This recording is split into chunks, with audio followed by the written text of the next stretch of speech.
Good afternoon students.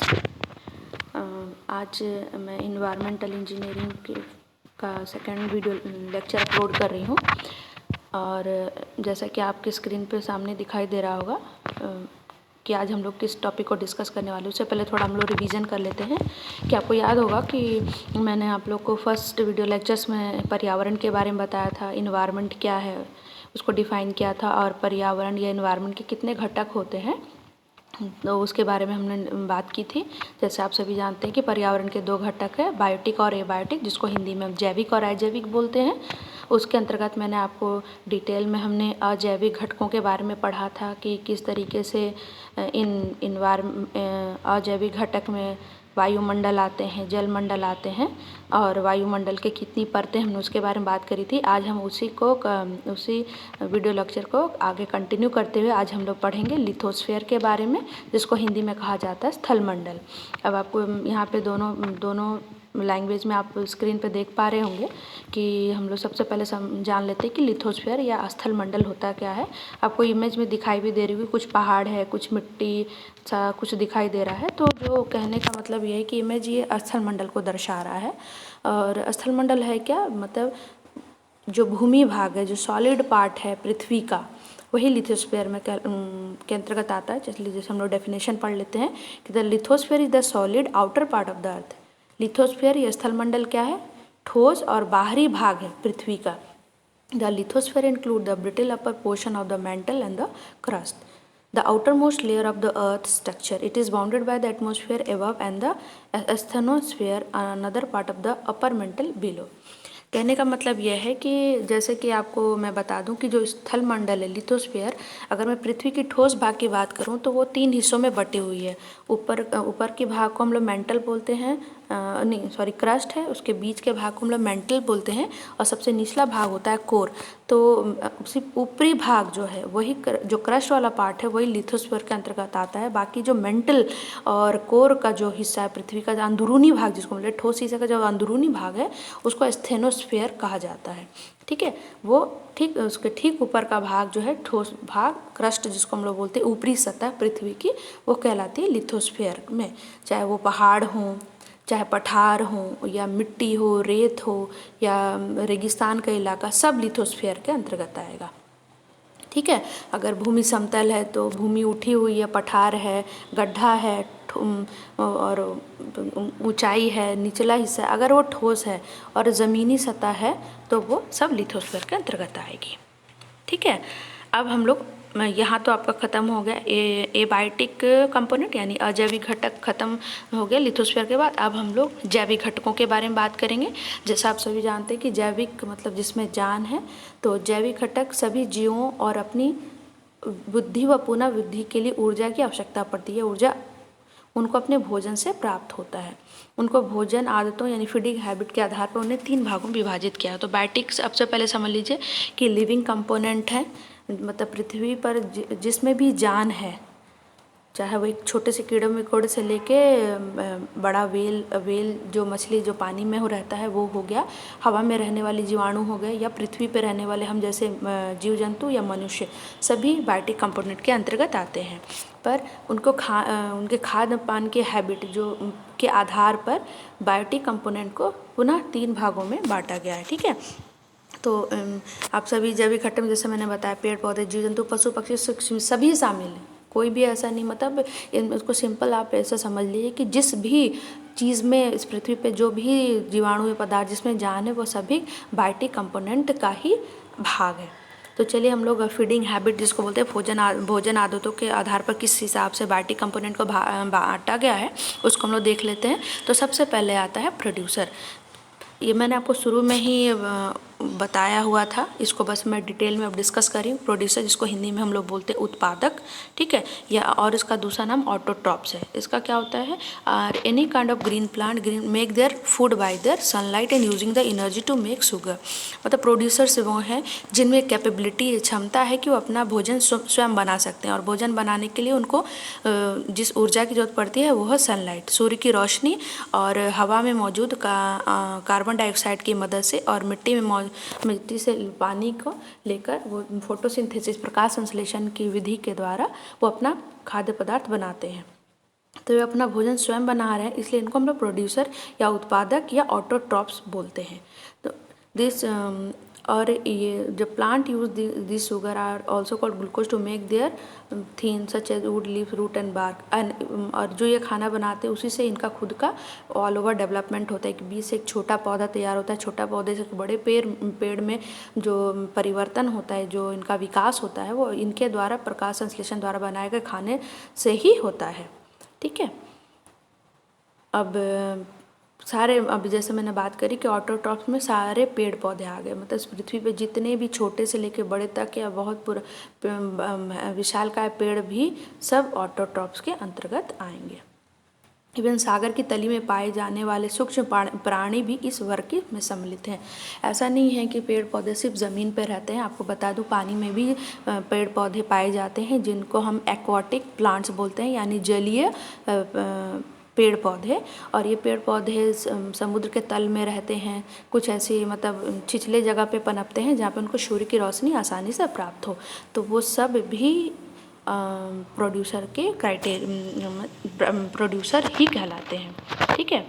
हरे पेड़ पौधे प्राकृतिक तंत्र के उत्पादक हैं। ये पौधे क्लोरोप्लास्ट द्वारा ऊर्जा को ग्रहण कर सरल अकार्बनिक पदार्थ जैसे जल तथा कार्बन डाइऑक्साइड द्वारा अधिक ऊर्जा युक्त कार्बनिक पदार्थ के रूप में अपना भोजन बनाते हैं। जैसे अभी मैंने बात करी कि प्रकाश संश्लेषण यानी फोटोसिंथेसिस प्रोसेस के द्वारा ये पेड़ पौधे अकार्बनिक, क्योंकि कार्बन डाइऑक्साइड ले रहे हैं, सनलाइट और वाटर, ये जो भी ये पदार्थ ले रहे हैं वो अकार्बनिक है, और ये सब अपनी प्रकाश संश्लेषण की क्रिया के द्वारा उसका अकार्बनिक को कार्बनिक पदार्थ में बदल देते हैं, और यही कार्बनिक पदार्थ ही हम जिनको ग्लूकोज बता रहे हैं वो है। ठीक है।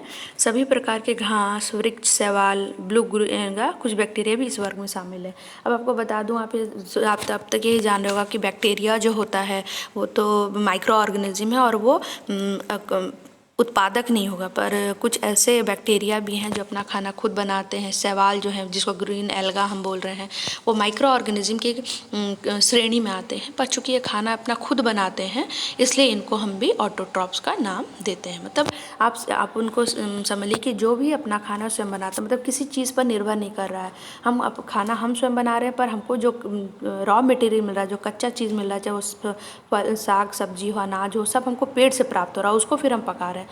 तो यहाँ पर स्वयं पकाना इस तरीके से नहीं होगा कि पृथ्वी मतलब जो भी हमको प्राकृतिक से मिला है, हम उसका प्राकृतिक के चीज़ों को, जो जैसे पेड़ पौधे हो गए, प्राकृतिक से उनको ऊर्जा मिल रही है, सनलाइट मिल रहा है, पानी मिल रहा है, और उसको फिर वो खुद उससे अपना खाना तैयार करे हैं, इसलिए उनको प्रोड्यूसर कहा जा रहा है। ठीक है। तो उत्पादक वही हो गए। वास्तव में ये सभी अपनी वृद्धि के लिए स्वयं भोजन की उत्पत्ति करते हैं, इसीलिए उनको उत्पादक कहा जाता है। और स्वयं पोषी जीव भी कहलाते हैं, मतलब जिसको हम ऑटोट्रॉप्स बोल रहे हैं, ऑटोट्रॉप्स को हिंदी में कहा जाता है स्वयं पोषी जीव। ठीक है। अब दूसरा है उपभोक्ता, यानी हिंदी में जिसको हम बोलते हैं कंज्यूमर। कंज्यूमर्स क्या हैं? Any organism that can not make its own food. Consumers वो हैं, उपभोक्ता वो हैं जो अपना खाना स्वयं नहीं बना सकते और भोजन के लिए वो पेड़ पौधों पर निर्भर होते हैं, आश्रित होते हैं, उसे कहा जाता है कंज्यूमर। अब आपको बता दूं कि खाद्य पदार्थ के आधार पर भी कंज्यूमर्स को भी का विभाजन किया गया है। तो सबसे पहले आप थोड़ा सा डिटेल में पढ़ लीजिए कंज्यूमर के बारे में। ये भोजन के लिए उत्पादकों पर निर्भर करते हैं। जैसे मैंने कहा कि कंज्यूमर प्रोड्यूसर पर निर्भर कर रहे हैं अपने भोजन के लिए। इनके अंतर्गत सभी जंतु आते हैं। ये पौधे द्वारा बनाए गए भोजन पर निर्भर रहते हैं, इसलिए इन्हें उपभोक्ता कहते हैं। चूँकि ये उपभोक्ता इनको कहने का मेन आशय क्या है, क्योंकि ये उत्पादक पर अपने भोजन के लिए निर्भर कर, वो सिर्फ उपयोग करेंगे बनाया खाना जो कि पेड़ पौधे हैं। ठीक है। इसलिए इन्हें उपभोक्ता कहते हैं। कार्बोहाइड्रेट, प्रोटीन, विटामिन तथा खनिज तत्व हमारे भोजन के अवयव हैं, और जो अनाज, फल, साग सब्जी तथा विभिन्न पौधों से प्राप्त होते हैं, ये सभी उत्पादक घटक पर निर्भर करते हैं। अब जैसे हम खुद अगर हम खुद मनुष्य की बात करें तो आपको पता है कि हम फल भी खा रहे हैं, साग सब्जी भी खाते हैं, अनाज भी खाते हैं। तो वो सारी चीज़ें अलग अलग पेड़ पौधों से ही हमको प्राप्त होता है। तो हम ये अलग अलग पेड़ पौधों को क्यों हम इस्तेमाल करते हैं? क्योंकि हमारे विकास के लिए, शारीरिक विकास के लिए हमको प्रोटीन भी चाहिए, विटामिन आमिष भी चाहिए, मिनरल्स भी चाहिए, जो हमको एक पेड़ से नहीं प्राप्त हो सकता। इसलिए हमको विभिन्न प्रकार के अनाज खाने होते हैं, विभिन्न प्रकार की साग सब्जियाँ, फल फ्रूट खाना होता है, ताकि हमारा संपूर्ण विकास हो सके। तो उसी प्रकार से जो जीव जंतु, जो दूसरे जीव भी होते हैं, वो अपने संपूर्ण विकास के लिए जो संपूर्ण विकास के लिए खाने पे, भोजन पे निर्भर करते हैं, और भोजन हमको पेड़ पौधों से ही प्राप्त होता है। ठीक है। इसे वास्तव में और इसको हम लोग परपोषी जीव भी कहते हैं, मतलब दूसरे के भरोसे जो जिसका पोषण हो।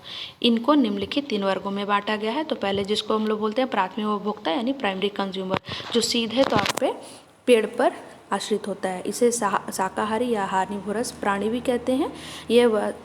ये वनस्पतियों पर अपना भोजन के लिए निर्भर करते हैं। वनस्पति पेड़ पौधे जो भी सीधा तौर पे वो पेड़ पौधों पे ही निर्भर करते हैं अपने भोजन के लिए, उन्हें हम कहते हैं प्राइमरी कंज्यूमर या प्राथमिक उपभोक्ता। इसमें गाय, बकरी, हिरण, खरगोश, गिलहरी, बंदर इत्यादि को शामिल करते हैं। मतलब जो भी हार्निवोरस, जो भी पेड़ पौधे को खाते हैं, वो इस श्रेणी में आते हैं। यह प्राथमिक चरण का उपभोक्ता है। फर्स्ट ऑर्डर बोलते हैं कंज्यूमर का फर्स्ट ऑर्डर, क्योंकि ये सीधे ही उत्पादक पर निर्भर करते हैं। ठीक है। आप फिगर भी देख रहे होंगे, यहाँ पे खरगोश का है और वो घास खा रहा है, तो यहाँ पे वो सीधे हम दिखा रहे हैं कि वो सीधे पेड़ पौधों पर निर्भर कर रहा है अपने भोजन के लिए। दूसरा है सेकेंडरी कंज्यूमर। इनको मांसाहारी या कार्निवोरस प्राणी भी कहते हैं। यह अपनी ऊर्जा शाकाहारी जंतुओं से प्राप्त करते हैं। मतलब जो जैसे खरगोश है, तो खरगोश को कौन खाएगा? उसको भूख लगेगी तो सांप इस खरगोश को खाएगा, तो वो उसने खरगोश को खाया। खरगोश जो कि प्राइमरी कंज्यूमर है, वो सीधे पेड़ पौधों को खा के अपना जीवन यापन कर रहा है। पर ये सांप है वो दूसरे चरण का उपभोक्ता, इसीलिए इसको दूसरे चरण का उपभोक्ता कहलाता है, क्योंकि ये मांसाहारी है, मांस खाता है। और इसके मैं आपको उदाहरण में बता दूँ, सांप, लोमड़ी, बिल्ली, भेड़िए, शेर इत्यादि इस वर्ग में आते हैं। जो भी मांस खाते हैं वो सब द्वितीय या सेकेंडरी कंज्यूमर्स कहलाते हैं, यानी द्वितीय उपभोक्ता। तीसरा है टर्सरी कंज्यूमर्स। इनमें वो उपभोक्ता आते हैं जो प्राथमिक व द्वितीय श्रेणी के उपभोक्ता को अपना भोजन बनाते हैं, यानी दोनों को, प्राथमिक वाले को भी और द्वितीय वाले को, दोनों को बनाते हैं। तो जैसे भालू है, वो फल भी खाता है और मांस भी खाता है, तो वो दोनों खाने की वजह से भालू टर्शरी कंज्यूमर। उसी तरीके से उल्लू ग्रेन्स भी खाता है और कीड़े मकोड़ों को भी खाता है, तो वो भी टर्शरी कंज्यूमर्स के अंतर्गत आएगा। और हम मानव भी आएंगे, क्योंकि हम भी पेड़ पौधा खाते हैं और मांस भी खाते हैं, तो मानव भी टर्शरी कंज्यूमर्स कहलाएंगे, द्वितीयक उपभोक्ता। ठीक है। मानव तो एक ऐसा प्राणी है जो सीधे उत्पादक पे भी निर्भर करता है, और कहीं ना कहीं जो व्यक्ति मांसाहारी होते हैं, जो मनुष्य मांस को खाते हैं, तो वो इसके अंतर्गत आएंगे, टर्शरी कंज्यूमर्स। सारे मनुष्य टर्शरी नहीं होते, जो वही मनुष्य टर्शरी होते हैं जो कि मांस भी खाते हैं। ठीक है। मांसाहारी मनुष्य टर्शरी कंज्यूमर, क्योंकि पेड़ पौधे भी खा रहा है और मांस को भी खा रहा है, इसलिए जो उसे शाकाहारी व मांसाहारी प्राणी। तो ओमनीवोरस एक यहाँ पे एक नया वर्ड यूज़ किया गया। ओमनीवोरस असल में जो मांस भी खाए और साग सब्जी भी खाए, मतलब शाकाहारी व मांसाहारी प्राणी को ही ओमनीवोरस कहा जाता है। ठीक है। यहाँ पे देखिए उल्लू की फोटो बनी हुई है। उल्लू एक तृतक उपभोक्ता है। उसके बाद जो लास्ट श्रेणी बायोटिक में आती है, जिसको हम लोग अपघटक ही बोलते हैं हिंदी में, और डिकम्पोजर इंग्लिश। तो डिकम्पोजर क्या है? An organism that primarily feed on dead organism or the waste from living organism. Decomposer are the garbage men of the animal kingdom. They take all the dead animal plants, consumer decompose and break them down into the nutrients component. तो consumers क्या है? Biotic का सबसे तीसरा श्रेणी है, जिसको हिंदी में अपघटक कहा जाता है। और ये डेड एनिमल प्लांट्स, जितने भी जीव के जो डेड होते हैं, मतलब मृत चीज़ों पर वास करते हैं और उनको डिकम्पोज करके उससे अपना खाना बनाते हैं, जिसको अपघटित बोलते हैं हिंदी में। प्राथमिक एवं द्वितीयक उत्पादक जीवों को मरने पर मृत शरीर अनेक प्रकार के बड़े जीवाणु, कवक इत्यादि द्वारा अपघटित होते हैं, जिन्हें मृत कार्बनिक पदार्थ पुनः सरल अकार्बनिक पदार्थ में बदल जाता है, और इस प्रक्रम में जीवाणु ऊर्जा प्राप्त करते हैं। मतलब डिकम्पोजर जो होते हैं वो क्या करते हैं? कार्बनिक पदार्थ को अकार्बनिक में बदल देते हैं, और उससे जो उनको ऊर्जा और न्यूट्रिशन प्राप्त होता है, उसी से वो अपना उनका जीवन यापन होता है, ठीक है। और इस प्रकार में जो ऊर्जा प्राप्त करते हैं। अपघटन करने वाले जीवों को अपघटक डिकम्पोजर रिड्यूसर कहते हैं। अपघटकों की स्कैवेंजर्स के नाम से पुकारा जाता है। इसको स्कैवेंजर क्यों कहा जाता है? क्योंकि ये सड़े गले चीज़ों पर रहते हैं, उनको खाते हैं, उससे अपना ऊर्जा प्राप्त करते हैं, ठीक है। वास्तव में अपघटक जैविक पदार्थों को अजैविक खनिज तत्वों में बदलते हैं जो मृदा को पोषक तत्व प्रदान करते हैं। आपको बता दो डिकम्पोजर बहुत ज़रूरी हैं क्योंकि भूमि को बहुत ज़्यादा उपजाऊ बनाते हैं। ये मिट्टी में ही रहते हैं, सॉइल में पाए जाते हैं ये अपघटक, और ये क्या करते हैं सड़े गले चीज़ों पर को और मतलब तोड़ते हैं, अपघटित करते हैं और उसके सारे कार्बनिक पदार्थ को अकार्बनिक में बदल देते हैं और जिससे कार्बनिक ऊर्जा प्राप्त होती है, उनको भी ऊर्जा मिलती है, साथ ही साथ मिट्टी का उपजाऊपन भी बढ़ जाता है, ठीक है। इससे घास पेड़ को वहाँ पे बढ़ने में उससे बहुत ज़्यादा सहायता मिलती है, ठीक है। तो ये तो हो गया, जैसे एग्जाम्पल में केंचुआ अथवा फंगी, बैक्टीरिया आदि अपघटक इनके उदाहरण हैं जो वनस्पति में जीव जंतु के अवशिष्ट और मृत शरीर पर जीवित रहते हैं। मतलब मरे हुए जो प्लांट्स रहते हैं, एनिमल्स रहते हैं, वो उस पर ही जीवित रहते हैं, उनको खाकर उनके जैविक अपशिष्ट को पुनः अजैविक पदार्थ में बदलकर मृदा में मिला देते हैं, ठीक है। तो इस तरीके से ये पूरा का पूरा जो पर्यावरण है ऐसे संतुलित रहता है। वो सड़े गली चीज़ों को मिट्टी में मिला देते हैं, मिट्टी उपजाऊ हो जाती है, फिर पेड़ पौधे उसमें बहुत तेज़ी से पनपते हैं, फिर उसको जीव जंतु खाते हैं, फिर उसको इस तरीके से ये चक्र चलता रहता है। और ये प्रकार जिसको बोलते हैं पारिस्थितिक संतुलन बनाए रखने अत्यंत महत्वपूर्ण कहते हैं ये डिकम्पोजर। तो इस तरीके से स्टूडेंट्स आज हमने ये टॉपिक्स कंप्लीट कर लिया, इन्वायरमेंट और उस पर्यावरण और उसके घटक। नेक्स्ट क्लास में हम लोग इन घटकों को किस हिसाब से हानि हो रही है, जिसको हम लोग प्रदूषण का नाम देते हैं, उसको हम लोग डिस्कस करेंगे एक एक करके कि हर मंडल को किस प्रकार से मनुष्य के द्वारा क्रियाकलाप उनको प्रभावित कर रहे हैं।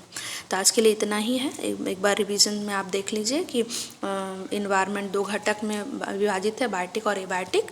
बायोटिक में आपके आ गए 3 प्रोड्यूसर, कंज्यूमर और डिकम्पोजर। हमने एक एक करके सबको डिटेल में पढ़ा कि प्रोड्यूसर कौन है, कंज्यूमर्स को भी 3 भागों में बांटा गया है, उसके बाद डिकम्पोजर्स क्या हैं, ठीक है स्टूडेंट्स। मैं आपको ऐसे लेटेस्ट असाइनमेंट्स दूंगी, उसको आपको मुझे PDF के फॉर्मेट में भेजना होगा। Okay, thanks.